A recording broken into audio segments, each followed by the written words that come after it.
bụ nne o, Ezinne bụ nne o. Onye nwere nne biko lezie ya anya o. Onye nwere mama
na Masa n'ụzọ pụrụ iche anyị bụ Chicago Igbo Catholic Community na-erunye n'iru Chineke ndị nna anyị niile na-ayọ ngọzi na nchekwa agbamume ka Chineke dakwasị ha n'ike na ebube n'ọrụ ha dịka nne, gbaa ha ume n'ọrụ ha na-arụ, onwe ndị na-eru uju ma onwe ndị bụ ibu arọ ọbụla ka Chineke bututa bụ ibu arọ pita ha na mmiri wee nye ha ọṅụ n'ụzọ pụrụ iche.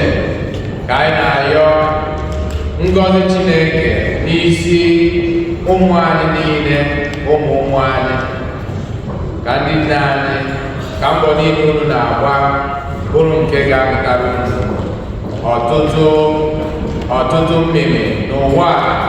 Ma unu bicha ndụ nke a n'ụwa a na-eketa oke na n'eze n'igwe.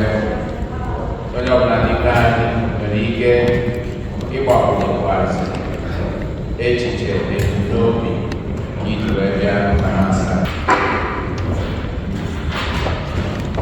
Onye ga-abụ nke ịnwenụ, onye ga-eguzo n'ebe ya dị asọ, onye ndụ ya na-enweghị ntụpọ, onye bụghị njọ n'obi, onye ihe ya na-asọ Chukwu. Ka anyị yọọ Chineke mgbaghara na nsacha ka anyị wee kwesị iguzo n'ebe ya dị asọ.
Chineke nna izitere ụwa okwu nke eziokwu na mmụọ nke ido nsọ were mee ka ihe obibi gị dị ịtụnanya chawapụta n'ihu mmadụ.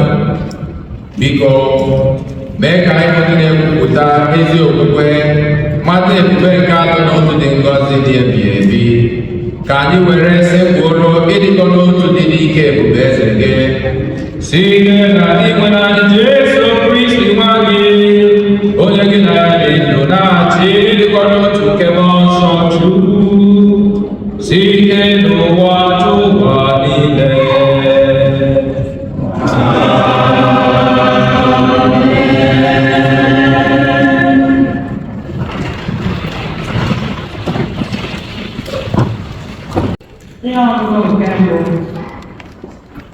Ihe ọgụgụ ewetara n'akwụkwọ Deuteronomy isiokwu: Onye nwe anyị bụ Chineke ma n'eluigwe ma n'ụwa, o nweghị onye ọzọ. Moses gwara ndị mmadụ ahụ sị, jụọnụ ajụjụ ihe mere na mgbe ochie tupu unu apụta ụwa, kemgbe Chineke kere mmadụ n'elu ụwa. Sitenụ n'otu akụkụ igwe jụrụ ajụjụ na nke ọzọ. O nweela mgbe ihe ukwu dị ka nke a mere? Anụla ya na ntị mbụ? O nweela ndị nụrụ olu Chineke ka o si n'obi ọkụ na-ekwu okwu, otu unu si nụ ya, bịakwa dịkwa ndụ ọzọ? O nweela chi ọzọ unu nụrụ na ọ nwara ma mee ka ndị nke ya site n'ala ebe ha bụ ndị ohu pụta, dịka onye nwe anyị Chineke unu mere unu n'ala Ijipt? N'ihi na ọ bụ ike ya dị ukwuu ka o ji napụta unu. Ọ rụkwara ọtụtụ ọrụ ịrịba ama na ọrụ ịtụnanya, buo agha, meekwa ọtụtụ ihe dị egwu n'anya unu. Ọ bụ ihe niile ndị a onye nwe anyị Chineke unu mere unu n'ala Ijipt. Unu jikwara anya unu hụ ya. Ihe a unu ga-eji mata na onye nwe anyị bụ Chineke nwere igwe n'ụwa, na onweghịkwa chi ọzọ dịnụ. Unu ga-edebere atụmatụ na iwu ya niile ndị a na-enye unu taa, ka o wee dịrị unu na ụmụ na-eso unu n'azụ mma, ka unu wee bie ogologo ndụ n'ala ahụ onye nwe anyị Chineke ga-enye unu ruo mgbe ebighị ebi.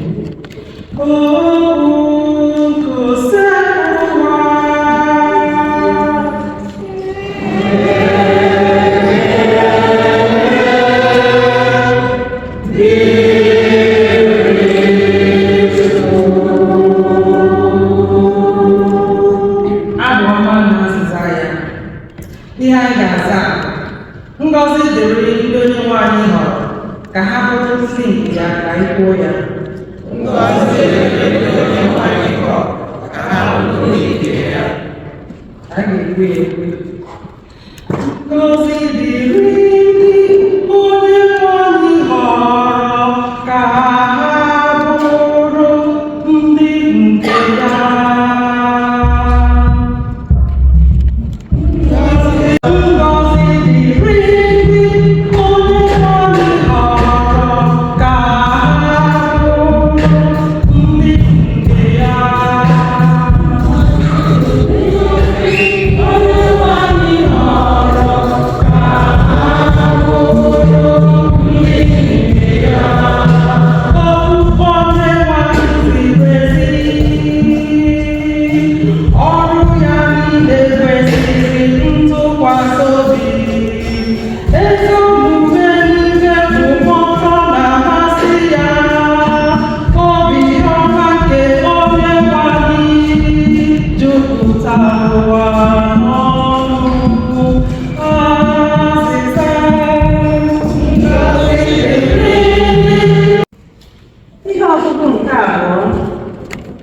Ihe ọgụgụ e wetara n'akwụkwọ ozi nke Pọl ndị asọ degara ndị Rom.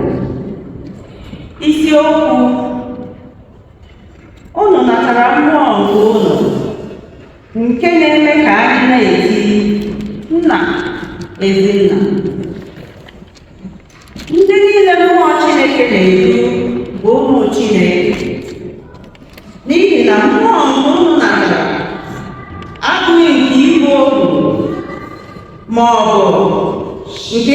ịdaghachi n'egwu ọzọ, kama unu natara mmụọ ịbụ ndị Chineke jiri mere ụmụ. Otu mmụọ ahụ na-enyekwa anyị ike itiku Chineke sị, Nna, Ezinna. Mmụọ nsọ ahụ n'onwe ya sokwa mmụọ anyị na-agba akaebe na anyị bụ ụmụ Chineke. Ọ bụrụ na anyị bụ ụmụ ya, anyị ga-eso Kristi eketa oke na akụ na ụba dị n'alaeze eluigwe. Ọ bụrụ na anyị na Kristi soro nwa ahụhụ, anyị ga-esokwa ya keta oke na otito Chineke ga-enye ya.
Onye nwe anyị nọnyere unu.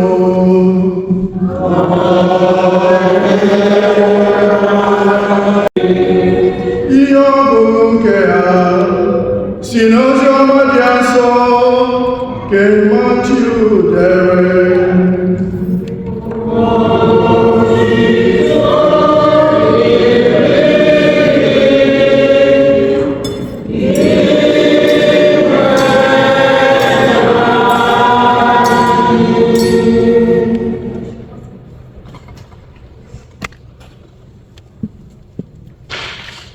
Ụmụazụ 11 ahụ wee bilie gaa Galili ruo ugwu ahụ Jesu si ha jee. Mgbe ha hụrụ ya, ha kpọrọ ya isi ala, ma ụfọdụ nwere obi abụọ. Jesu wee bịakwute ha gwa ha okwu sị, ewerela ike niile dị n'eluigwe na nke dị n'ụwa nye m. N'ihi ya, gaanụ mee mba niile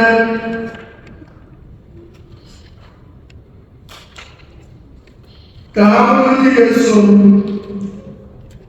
na-emenụ ha mmiri Chukwu n'aha Nna na Nwa na Mmụọ Nsọ.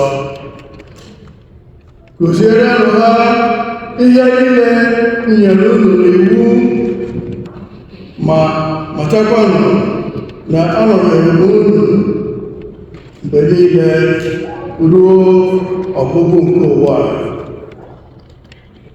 Oziọma Onyenwe anyị.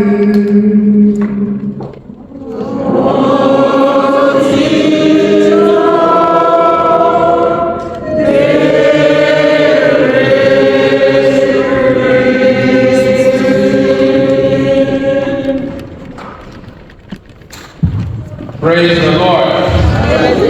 Hallelujah. Ndị nne mama.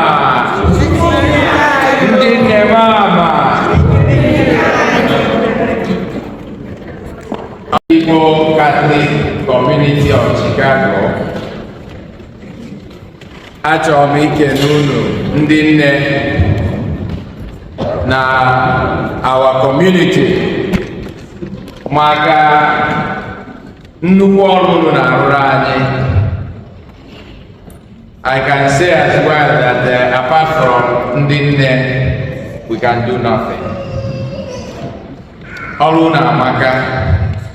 Ya maka anyị ji wepụta tata simply to say thank you, our mothers.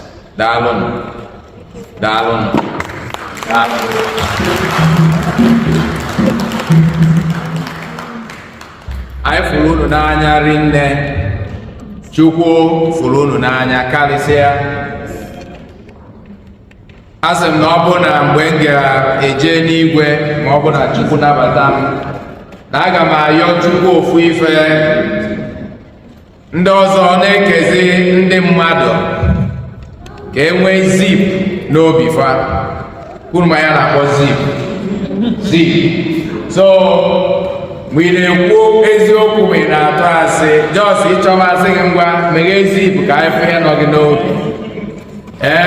Na ọ ga-adịrị anyị izi etu afọ, mana ọ bụrụ na ọ dị possible izip open my heart, unu ya afụ.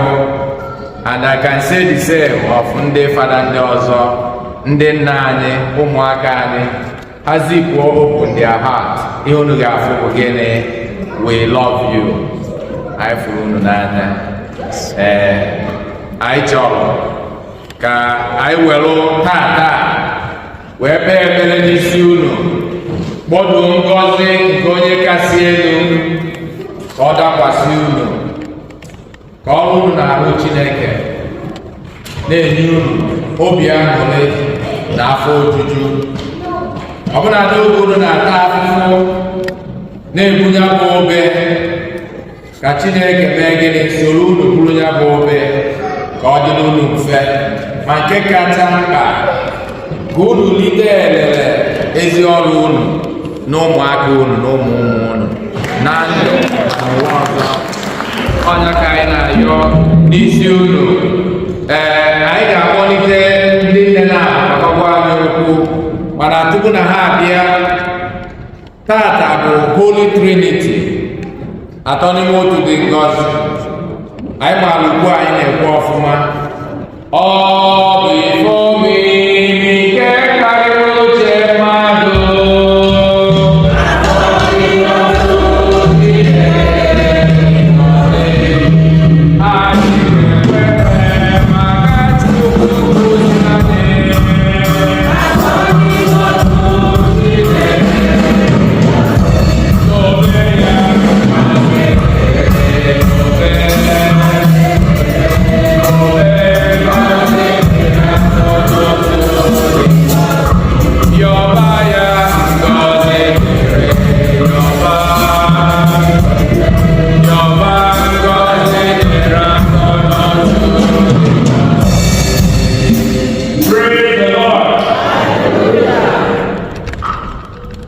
Enwere ofu is a very difficult word m ga-akụziri unu na Greek, maka na ihe gbasara atọ n'ime otu dị ngọzi karịrị uche mmadụ gịnị nghọta. That is Trinity, because no mystery. Anyị ga-ekwere maka Chukwu mee gịnị? Chukwu kụziri anyị because nọ nnukwu mystery etu ị ga-esi ghọta ya bụ nee ka Chineke si arụ ọrụ n'ụwa. Nee Chineke kesịa ụwa ghasasịa ifozite nwee ka o mee gịnị ka o mee course correction. Just in case ihe meburu ga-emekwa ọzọ, ozite mmụọ nsọ ka ọ gosi unu ụzọ. He will lead you to the whole truth. Onya bụ that relationship anyị for. The church, the Catholic Church, amụrụ Catholic Church, onya ka anyị ji last Sunday, immediately after Pentecost, anyị eme gịnị Holy Trinity. The church was born from Pentecost to look like gịnị the Trinity. Not just called the Trinity. The church is gịnị Trinitarian.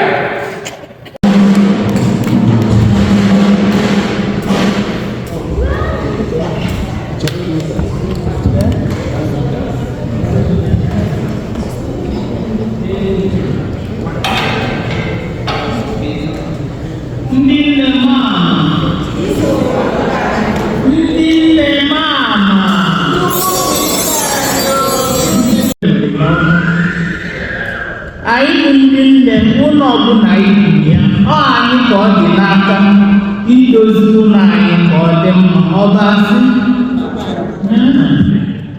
dịka onye Chukwu nyere ụmụaka nwoke nwanyị, a na-eto na o nwere ka ha si eto, o nwere steeti 1, steeti 3. Ị ga na-emenye ha anya ụdị ndị ha na-ayị, ụdị ndị ha na-agba, otu o si ejikwa onwe ma ọ na-apụ, ịbụ nlefu na obere ọnọdụ dị mma ịkwụghachi. Maka na a sị na ndụ dị na mba na-ere ụka, ịkụzie ndị otu oge si na-ejikwa onwe na ọ bụrụ ọgwụ Amerịka ka anyị nọ, ịrapụ nwatakịrị onwe ile ọgwụ ụfana. Biko nke a bụ n'ofu ọzọ dị ibi eburu n'ụlọ akwụkwọ akụzichelu oyibo sụchalụ oyibo, ọ nata n'ụlọ ife ọbụla ị ga-ezi were asụsụ be anyị na-agwụ ya wetara nke a ma ọ mee ikekwe nne gị bịa nọdị ya mama ibu ya si anya na-enyere gị aka asụrụ ụmụaka Igbo, maka na o nweghị ihe dị ka asụsụ oyibo onye ka ha na-amụta asụsụ nke anyị ikolu. Ụlọ gị nwabụ nwaanyị nne ka ọ dị n'aka ime ụlọ gị ka ọ bụrụ ikekwe Chukwu onye gị di na-enye ya n'ezinụlọ nwere ụmụ kirikiri ọrụ ọ na-arụ, oluzie iwere n'ọrụ ya osi ọkụkọ ozi ọbụla okwu gị nwa ga na-abịa gị ka na-ekele na ndị ọ na-abụrụ si anyị na-abịa ekele alụrụ.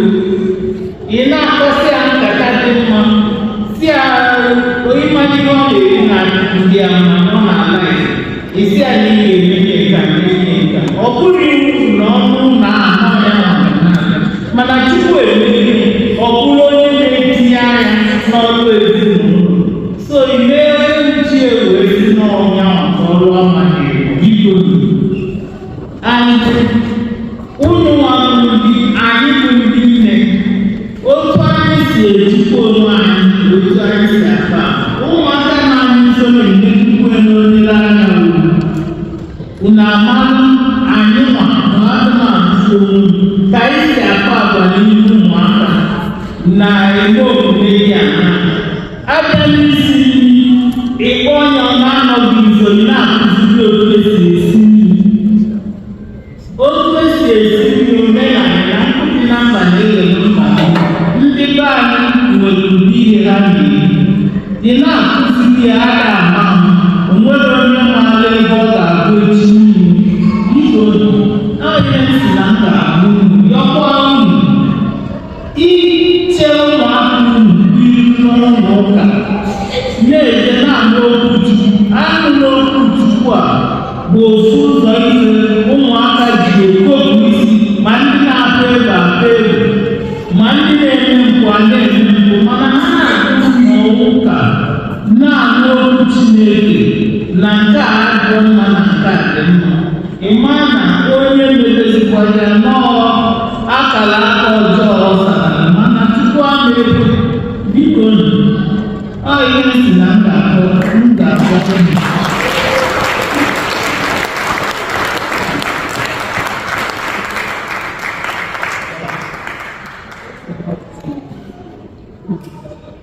Onye nke Igbo biko, thank you. Lady Edemba, ị ga-adị.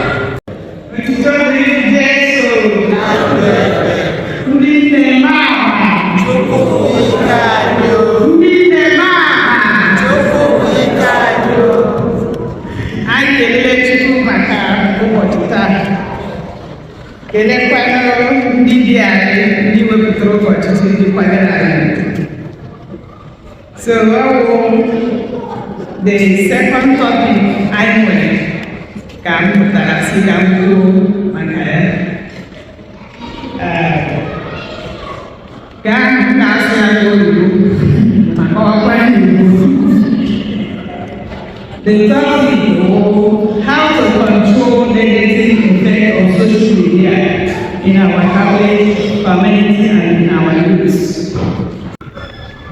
So this social media which are who's the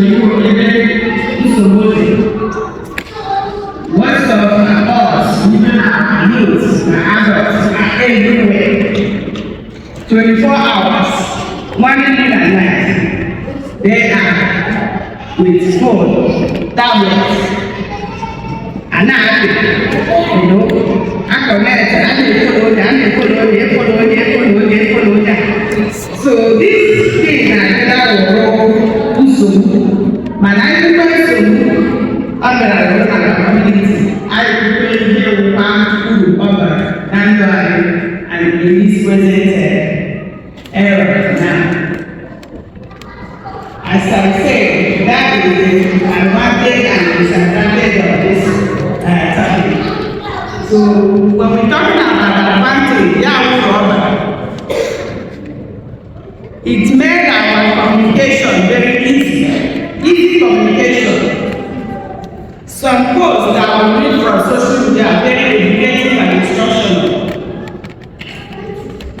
Then when you now somebody will take time, record all the lesson, give them on YouTube, go and some of us in school, some of our youth in school that use YouTube, you can get a copy that the instructor has taught in the class and you get it very well. When you type it in YouTube, you see videos that comes up for you to click, listen and learn more on that topic. So it's very helpful in that way. That's why we use it and we call it an advantage of this social media. Then it makes us to have next step out, which is true. And everybody here be a witness that before even our priests, pastors, they will be carrying Bible everywhere or the topic that they have to teach. The right now they can download their topics. It's our responsibility as parents to watch our kids, our youth, and for us adults too, to discipline ourselves so that they will listen to us when we tell them. Because if you are also in that trail with them, when you talk to them, they won't listen to you, they won't even accept what you say. They say, oh, what about you? Man, we do that too. Because kids here, they don't have to talk back to you when they see that you're not right. Our mama will go and say, I can't grab this straight, that you don't do that, So, we really have to take note of all these things for our youth. And make them be isolated from family too. You see them being isolated, they're always in the room, they lock themselves in the room. They don't come out to interact with you, so it's a problem. When you see that happening, try to control it. Do not allow them to follow people that cannot teach them the right way. So these are the things that I try to highlight in this topic. I believe that God will give us the grace to teach our children, guide them in the right way that they will go, so that when they grow up,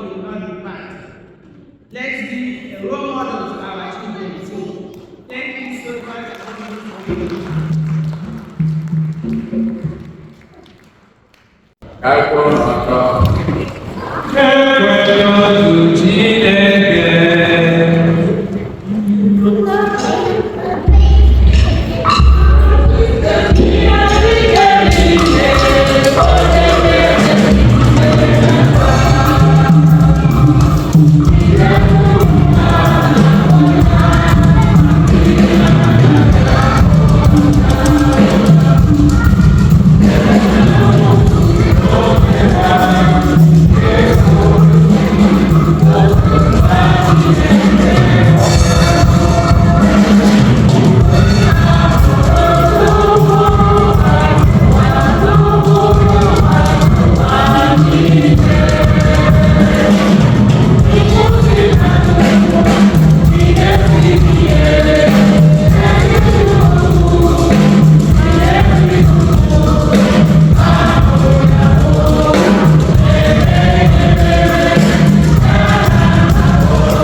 wee na-eru anyị ma ala dị na ya anyị na-arịọkwa n'otu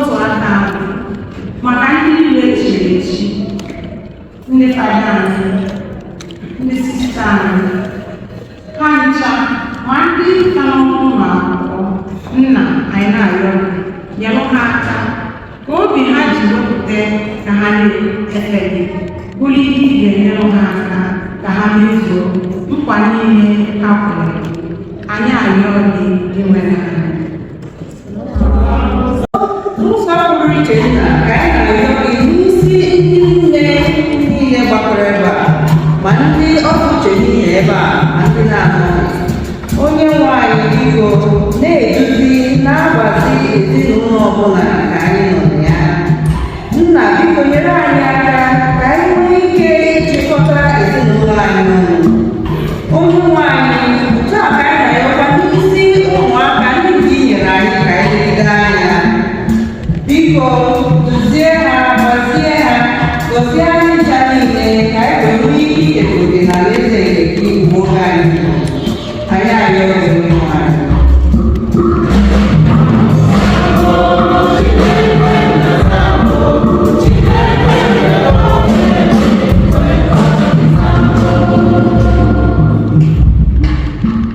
Ka anyị kpee ekpere maka ndị niile na-arịa ọrịa, ndị ụmụnne anyị, ndị enyi anyị, ndị otu anyị n'Igbo Katọlik a. Ka Chineke nna dị ike niile mere ha niile ebere, ọkachasị ndị agadi anyị, ọya agadi, diabetes, shuga na ihe ndị ọzọ. Ụmụaka ndị ọzọ n'ihi operation iji wee gwọọ ha.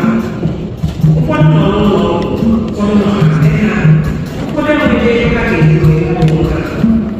Anyị bụrụ ka niile a butere anyị na anyị dị asọ nkasi obi ndị nọ n'akwụkwọ ka o buga ha n'aka ịtọ n'ime otu ngọzi ka ahụike bụrụ ihe anyị niile ga-eji wee bịa na-ekpere Chineke na ihe ndị a ka anyị na-arịọ biko Chineke.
Everybody that is members of that glory of the name of Jesus.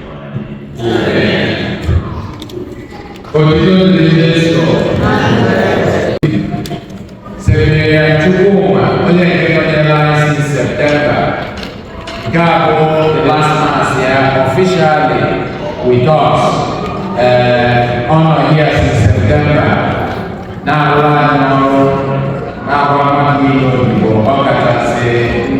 our youth. So now I'm graduating for last Thursday. So for honor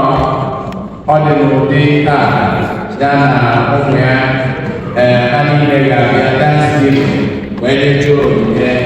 Then after adding about the seminary, our young people, then your special day. Now there's about that weekend in the choir.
Yaba ngona kata mna prega so Chineke jikini ni narano.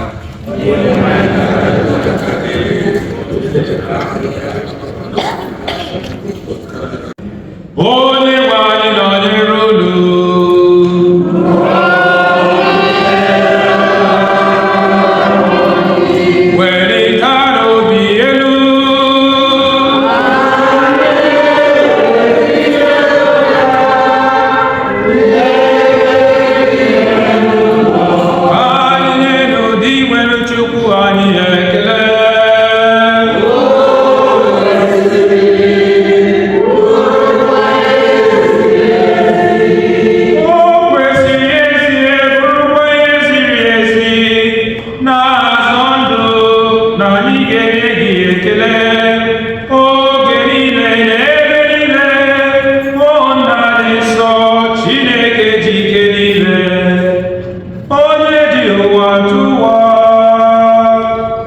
Nke na otu nwa gị na mmụọ nsọ bụ otu Chukwu, otu ose bụrụ ụwa. Ọ bụghị otu nke otu onye, mana ọ bụ otu nke onye na-atọ dị n'otu Chukwu. N'ihi ihe ọbụla nke ị gosiri anyị banyere otuto gị, etu ihe akwa ka gị nwa na-egosi banyere nwa gị, banyekwara mmụọ nsọ na-amaghị nkewa na ngụbọsị ọzọ, ka ọ ga-abụ a na-ekwupụta ezi Chukwu dị ebere, a na-esepụrụkwa ịbụ onye nke ọbụla n'ụdị ya, na-esepụrụkwa ịbụso otu nke Chukwu n'onwe ya, na-esepụrụkwa ha n'otu atọ n'ime ofu dị ngọzi ebere. Nke ndị mmụọ ọma na ike niile nke eluigwe si na ya na-eto na-esepụrụ ebube eze gị, anyị na-arịọ ka iwe ka anyị tinye olu anyị na nke ha, were otu olu na-ekwe.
Jesu Kristi, onye bịara tupu ebie n'ọnwụ ka o jiri aka ya were nara, were achịcha nye gị ekele na otito, nyawa ya nye ya ụmụazụ ya sị, nara nke a, rienụ ya unu niile, nke a bụ ahụ ka a ga-erunye maka unu.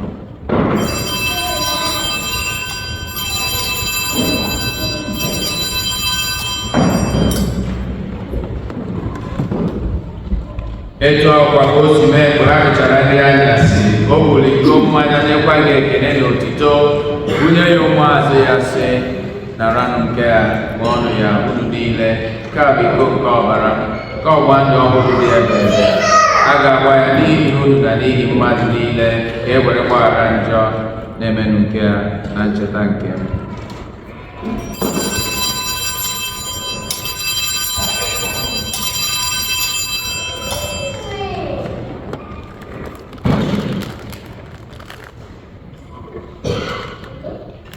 Anyị kwupụta n'ihe omimi nke okwukwe anyị na-ebe ụwa.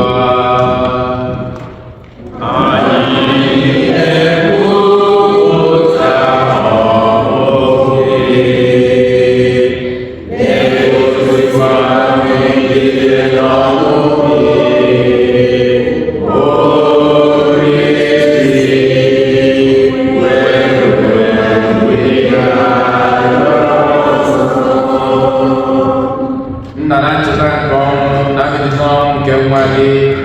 ekele gị atụta nke mbiligo nke nzọpụta. Anyị na-ekele gị n'ihi na ị kwere ka anyị dị mma ịbụrụ n'ihu gị na-efe gị. Anyị ji umeala rịọ ka anyị bụ ndị na-anata ahụ na ọbara nke Kristi bụrụ otu site na njikọ nke mmụọ nsọ. Nna, cheta nzukọ gị gazuru ụwa niile, mee ka ịhụnanya gị jupụta ya, gozie Pope anyị bụ Francis na Bishọp anyị bụ Blaise na ndị ofufe ọta gị niile. Chetakwa ụmụnne anyị ndị ji okwukwe wee gaa n'ezumike nke ọnwụ, kpọbata ha na ndị ọzọ niile nwụrụ anwụ nke ebube gị. Biko meere anyị niile ebere, anyị soro Virgin Maria dị ngozi nne nke Chukwu na ndị apọstụl na ndị nsọ gị niile, ndị mere uche gị n'ụwa were keta ndụ ebi ebi.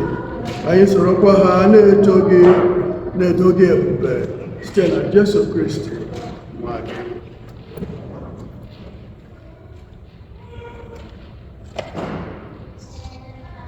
Ihe niile dere na-eso ya bụ Kristi, na-esikwa n'ime ya na n'aka ya, n'ịdịkọ n'otu nke mmụọ nsọ, na-enye iwu Chukwu na ji ihe niile, nsọpụrụ na otuto niile, site n'ụwa tụwa niile.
Wherever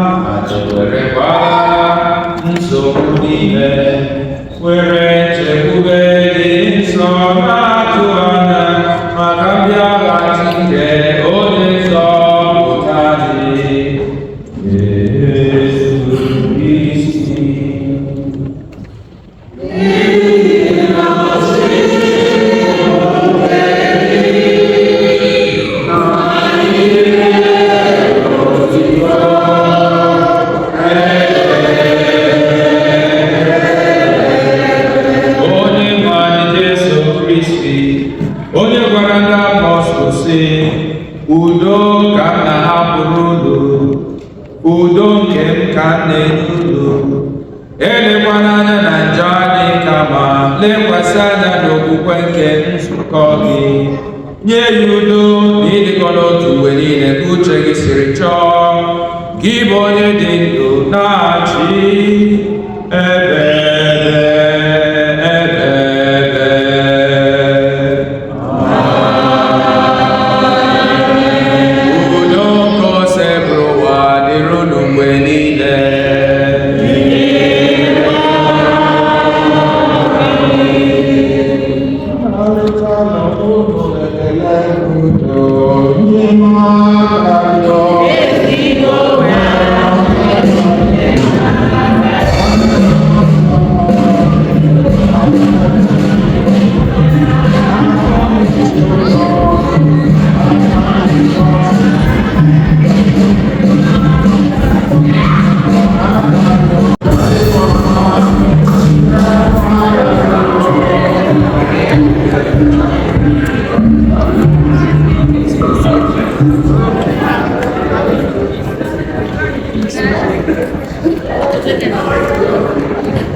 lee nwa atụrụ nke Chineke, lee onye na-egbochapụ njọ nke ụwa.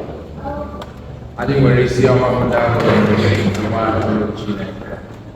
N'ikwenụ, usoro nke bata anyị nkọji, mkpụrụ ọzọ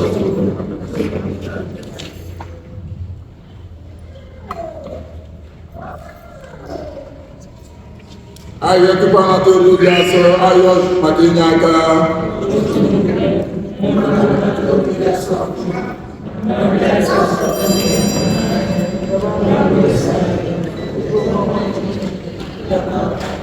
Ọ̀nà kì í bẹ̀rẹ̀.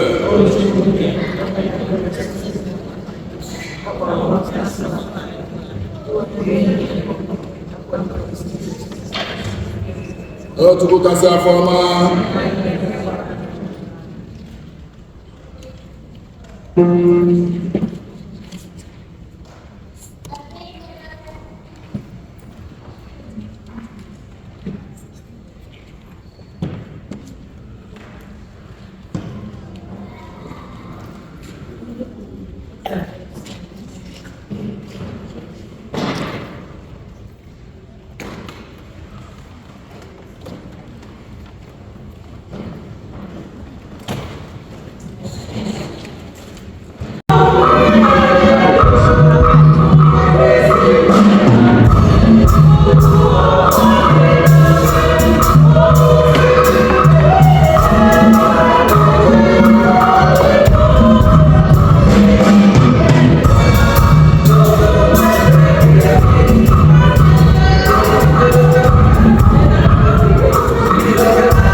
most holy,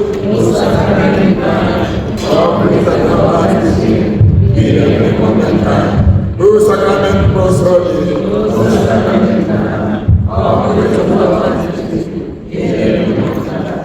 O sacrament most holy,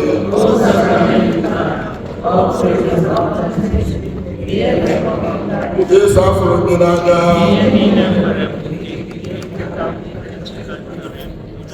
Jesu afro minada,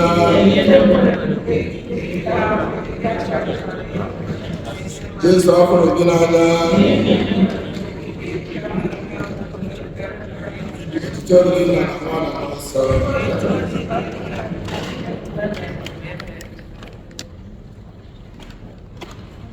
Hallelujah. Chineke anyị na-ekwupụta ịdịkọ n'otu nke atọ n'oge ngọzi ebi. Biko mee ihe omimi a anyị natara wetara anyị nzọpụta nke ahụ na mkpụrụ obi site na Kristi dị nwe n'anyị. Ka anyị nọ na anyị. That I the crowning of men. I get when I get so well, the Chineke together from time. When you're God there, not preacher. This year, I mean, Okatas, this is the night.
Nadia saw Our Lady of Africa.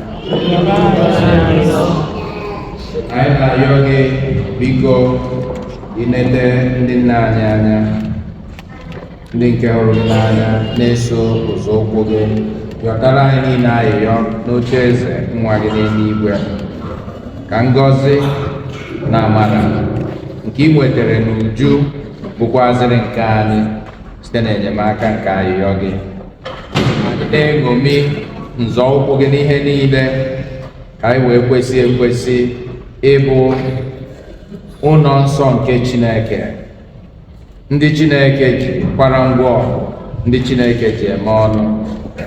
Gatara anyị ayịyọ n'oche eze ka anyị kwudosi ike n'okwukwe. Gatara anyị ayịyọ n'oche eze n'isi ụmụaka anyị, ka ha bụrụ ndị eji ama atụ dị ka nwa gị bụ Jesu Kristi, ka ha na-ebi ezigbo ndụ, ghara imewa ndị nna anyị obi, kama ka ha bụrụ ụmụaka na-aga ozi, na-eweta ya bụ nnukwu ugwu, maka na ugwu nne dị n'ụzọ pụrụ iche n'ụmụaka. Bịa gọzie anyị niile site n'ayịyọ nke na-ayọtara anyị, ka Chukwu onye ebere, onye nke anyị na-elote n'ụzọ pụrụ iche taa, chekwaba anyị n'omume, n'aha Nna na Nwa na Mmụọ Nsọ. Amen.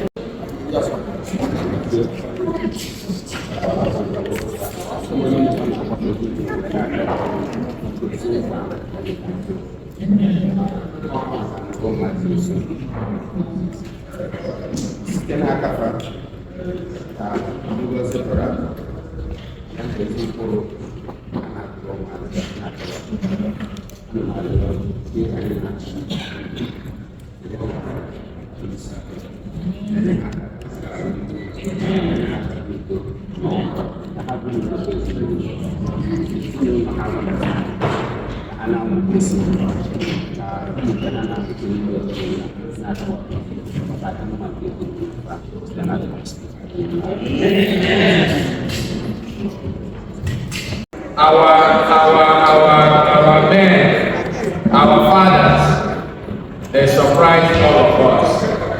So Bikono, quickly present the surprise.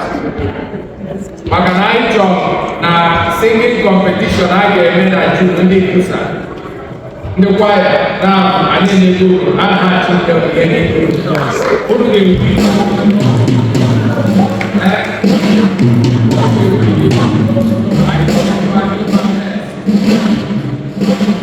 nke na-abịa mmadụ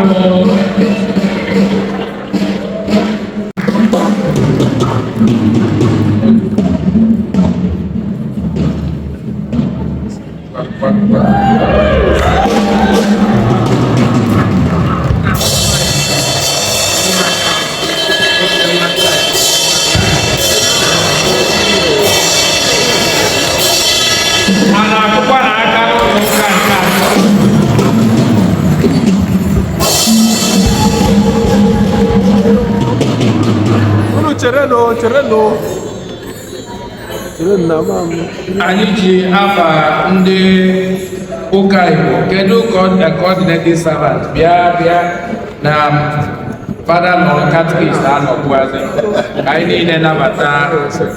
Kedu onye na-represent ndị kwaya? Wee Pọli nọ na kwaya mana ọnụ ma na-eke Pọli sokwa enye ndị ofu onye bịa sista mmadụ na-abụ ka anyị nabata onyinye n'afa ndị Igbo Catholic Community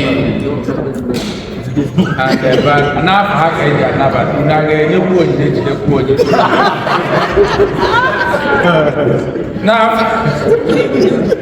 n'afa ndị Igbo Catholic Community na Chicago and environ, anyị na-anabata onyinye nke ahụike, na-asị ka Chineke gọzie unu, gọzie obi ọma unu, echiche ọma unu, etu o si bata unu n'obi, ka unu mee ụdị ọmarịcha omume dị etu a. Surprise anyị niile, ka Chineke na-enyekwu unu surprise na ndụ. Ka Chukwu gọzie awa kwaya, ka ha continue kwa na-agba mbọ, ka anyị wee nwee ike bute trophy na Ikusa Convention na Jesus Christ onye nwe anyị. gọzie akwa ndị nkwa ya na n'ụwa n'afa Nna na Nwa na Mmụọ Nsọ. Udo dịrị unu. We are saying thank you to God.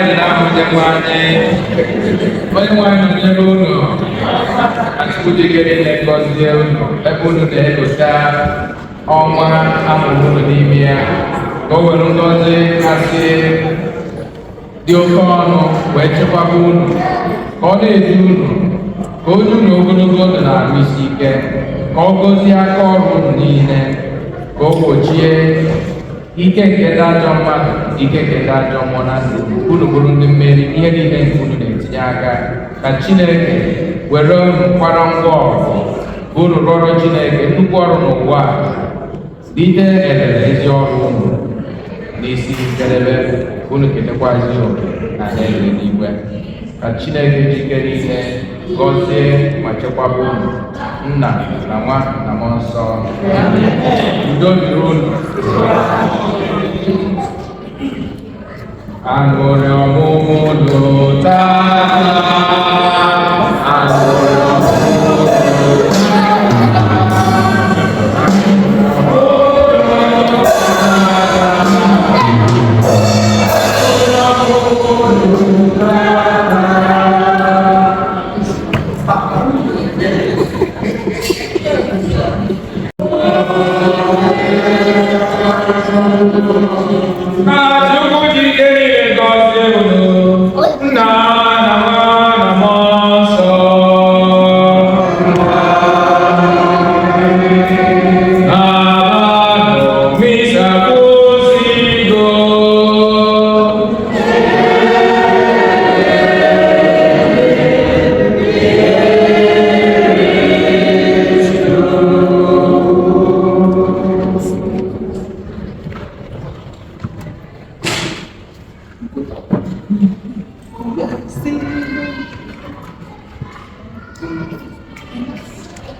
bụ nne o onye nwere nne biko lezie ya anya o onye nwere mama ya biko lezie ya anya o maka nne amaka nne dị ụtọ nne bụ ihe o nne amaka nne bara uru o onye ga-emere m o nne amaka nne dị ụtọ ana m apịa sọ ọga na mitin ndị People's Club